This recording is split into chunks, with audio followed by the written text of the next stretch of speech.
In today's video, I'm going to teach you OBS Studio, how to record plus stream Zoom meetings.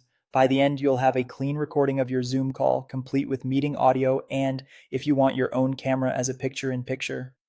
Quick note before we start, always make sure you have permission to record your meeting and follow your local laws and company policies. First, download and launch OBS Studio on your computer. Grab it from the official OBS website, install it, and open the app.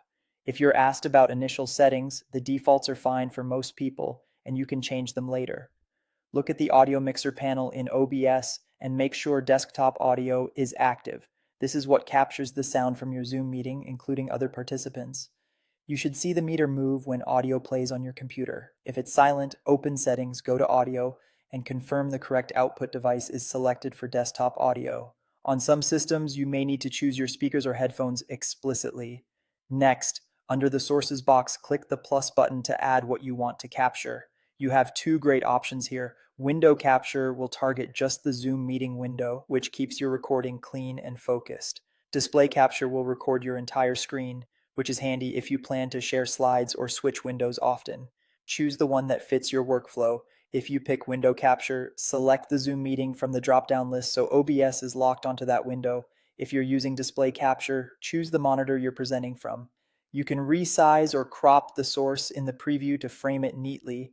If you'd like your own camera in the recording, add a video capture device source and select your webcam. Position and scale it in the preview to create a picture-in-picture layout. Important tip here, to avoid camera conflicts, open Zoom first so it grabs your camera, then launch OBS. Many webcams only allow one app to use them at a time. When you're ready, click Start Recording in the OBS controls. Do a quick test, speak, play some meeting audio, and watch the meters to confirm levels look healthy without clipping. When you're done, click Stop Recording. OBS will automatically save the file to your default videos folder. If you're not sure where that is, go to File, then Show Recordings, and it will open the exact location. That's it. These same sources and audio settings also work when you go live. With this setup, you're ready to capture polished Zoom content through OBS with confidence.